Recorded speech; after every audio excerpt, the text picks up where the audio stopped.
Christopher Columbus Day.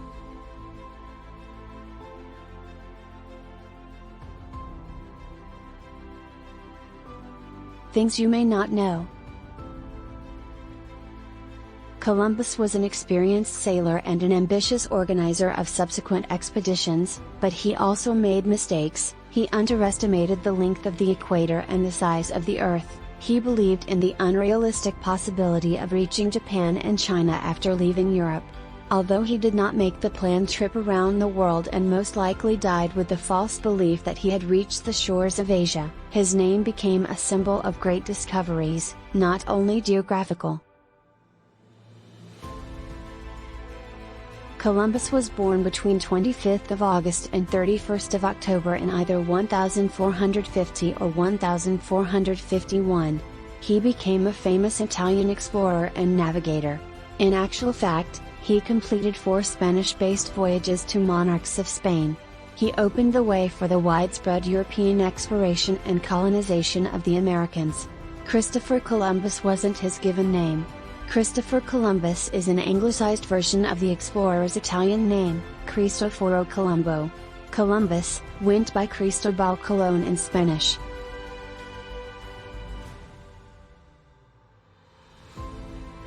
His father was a weaver. Columbus' mother was Susanna Fontanarossa, the daughter of a merchant.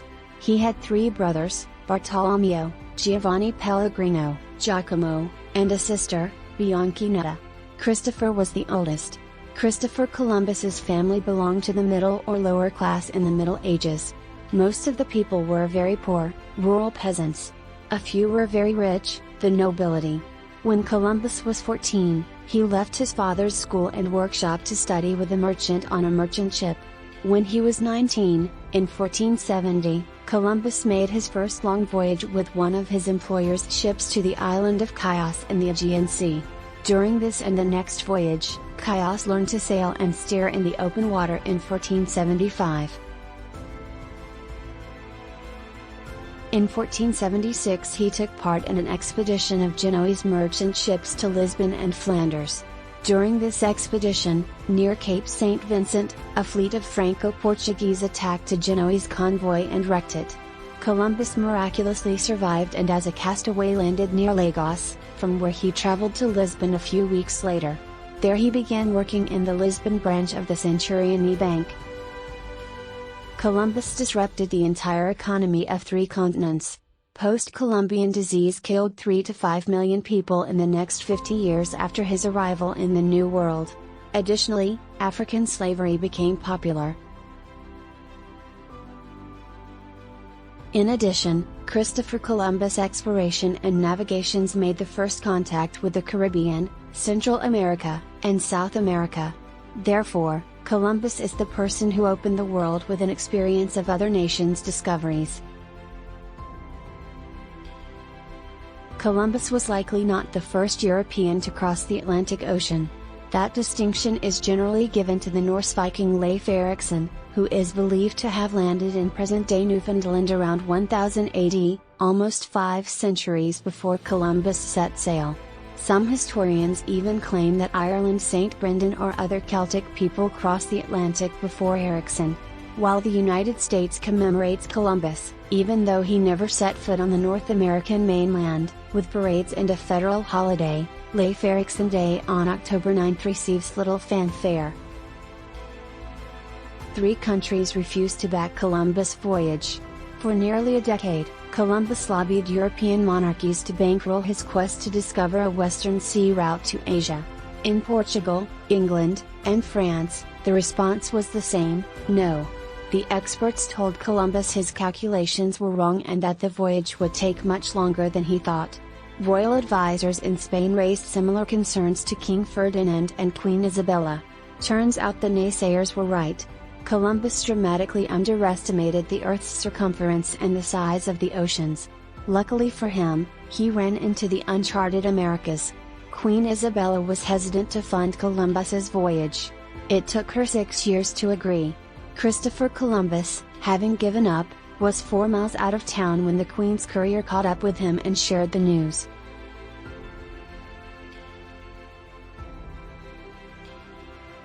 Nina and Pinta were not the actual names of two of Columbus' three ships. In 15th century Spain, ships were traditionally named after saints. Salty sailors, however, bestowed less than sacred nicknames upon their vessels. Mariners dubbed one of the three ships on Columbus's 1492 voyage the Pinta, Spanish for the painted one or prostitute.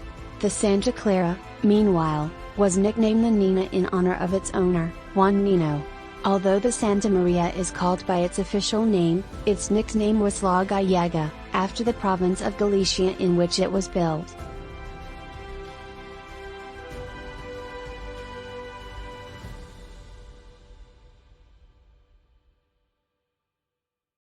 The Santa Maria wrecked on Columbus' historic voyage. On Christmas Eve of 1492, a cabin boy ran Columbus's flagship into a coral reef on the northern coast of Hispaniola, near present-day Capacité, Haiti.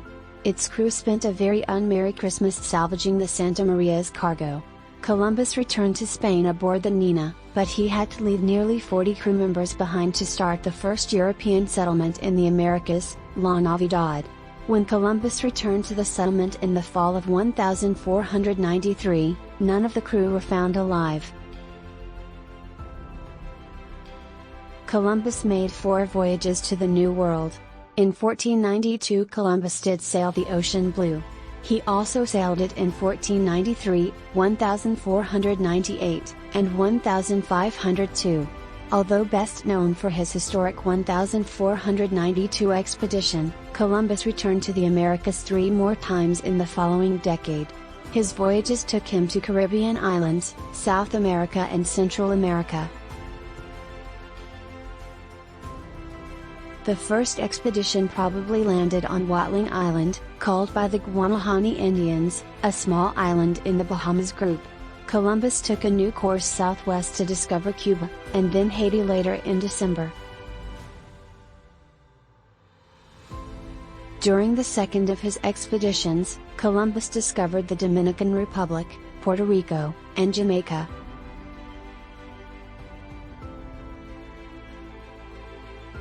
During the third trip he reached mainland America for the first time. Sailing farther west along the coast, he discovered the island of Trinidad. During the last of his expeditions, fourth, Columbus discovered the Yucatan and Panama. Columbus was sent back to Spain in chains and stripped of his governorship. Columbus returned to Spain in chains in 1500.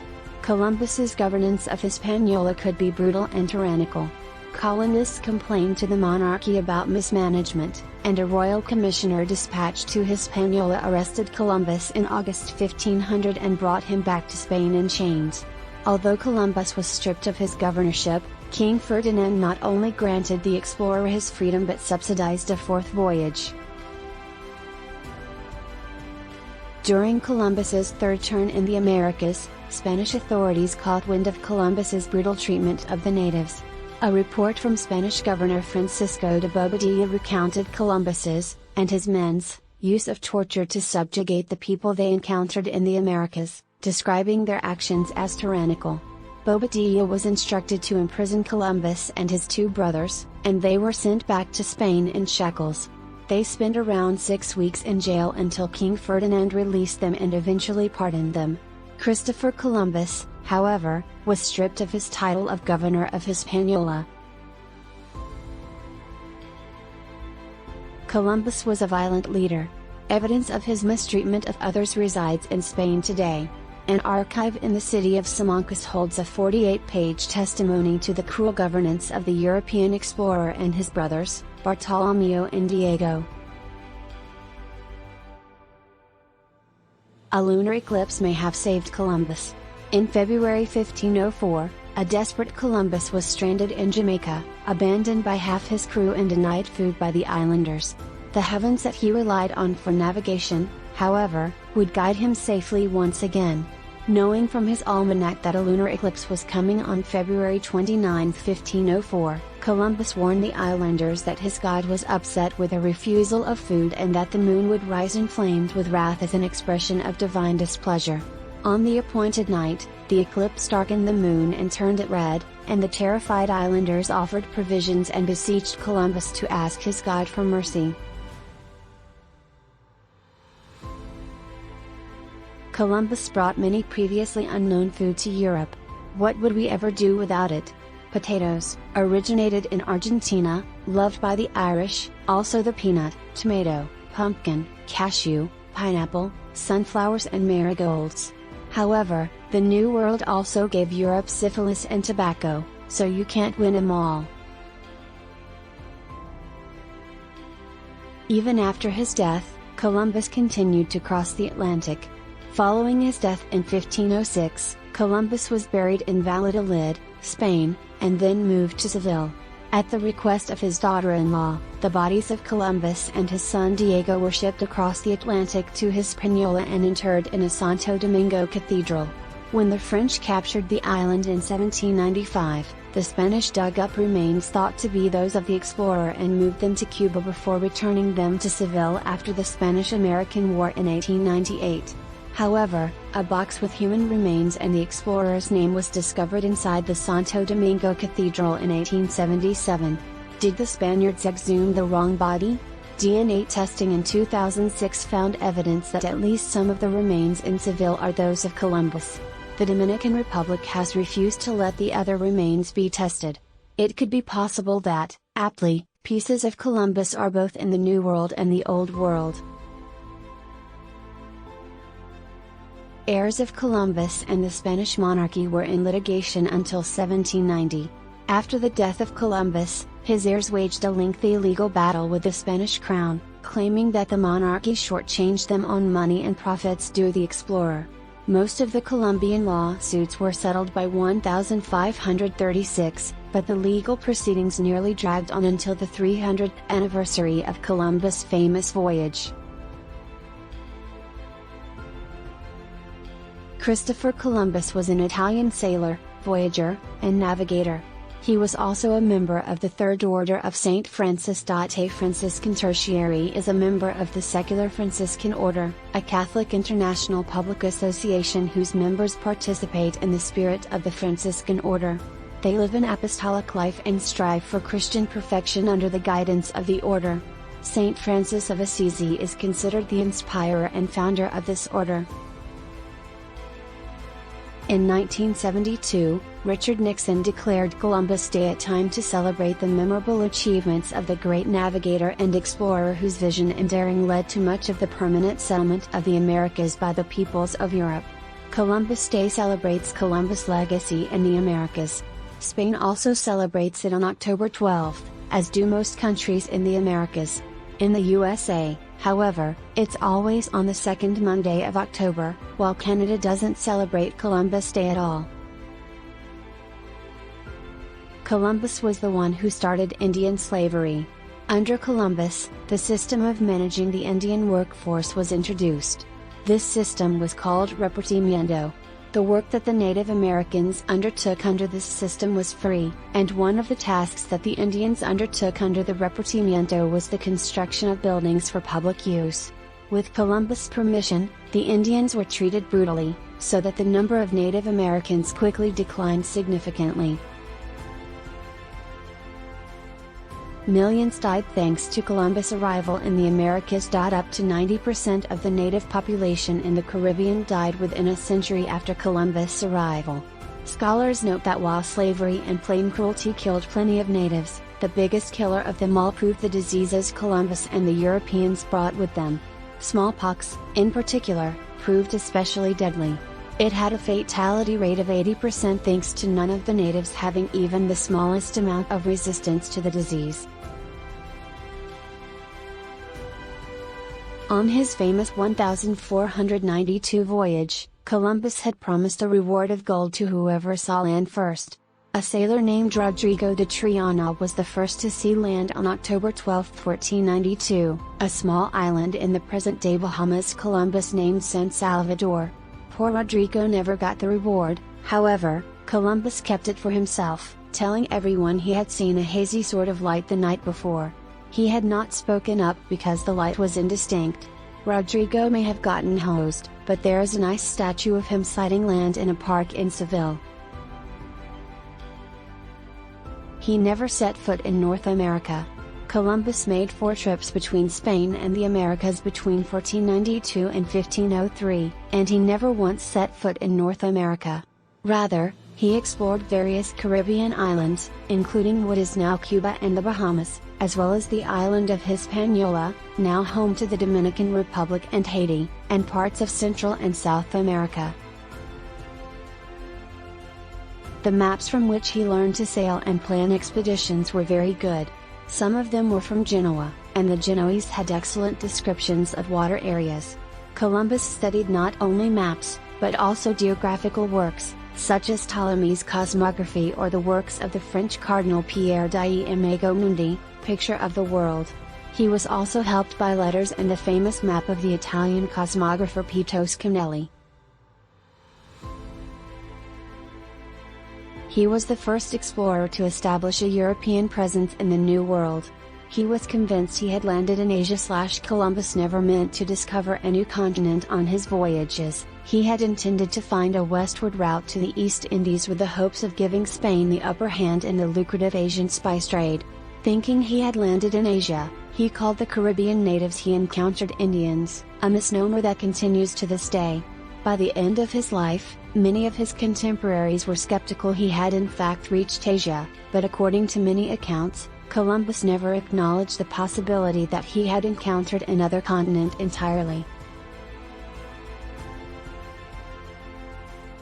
After Columbus died in 1506, he was buried in Valladolid, Spain. 3 years later his remains were taken to his family mausoleum, which was in Sevilla. In 1542, in accordance with the will of his son Diego, Columbus's remains were transferred to Santo Domingo, Hispaniola, now in the Dominican Republic. Hispaniola was ceded to France by Spain, and in 1795 Columbus's bones were moved to Havana, Cuba. More than 100 years later they were shipped back across the Atlantic and returned to Sevilla in 1898. The world explorer's health began to decline on the way back from his first trip across the Atlantic. He was 41 years old at the time, and the source of the illness is said to be caused by food poisoning from poor sanitation and food handling. Columbus was very religious. From a modern perspective, it seems like wealth would be the primary motivation for sailing across the Atlantic Ocean. But, in the context of the 15th century, one of the most important pursuits was religion. Additional to Columbus' motive of sailing in search of gold, Christianity also played a role. Since Christianity was expanding in Europe at the time, the upper class wanted to spread its influence. In fact, they used their beliefs to control others. Columbus, like others, was so religious that he used Christianity to justify things far beyond the religious scope. For this reason, it makes sense that Queen Isabella funded his trip. Spain is historically Catholic, and also saw religion as a warfare tactic. It could be used as a form of control over other nations. Columbus showed this attitude during his explorations, and it sheds light on the way he wanted to influence the indigenous people. Columbus trafficked slaves. Since Columbus was expecting to discover wealth and riches, he was shocked by the lack in the New World. Instead of bringing back silk and gold, he forced Indians onto his ship during both the first and second travels. To his dismay, Queen Isabella claimed the Indians as her own and forbid Columbus from taking them as his own slaves. This explains how the first Latin Americans arrived in Europe. He was given a rank in the military.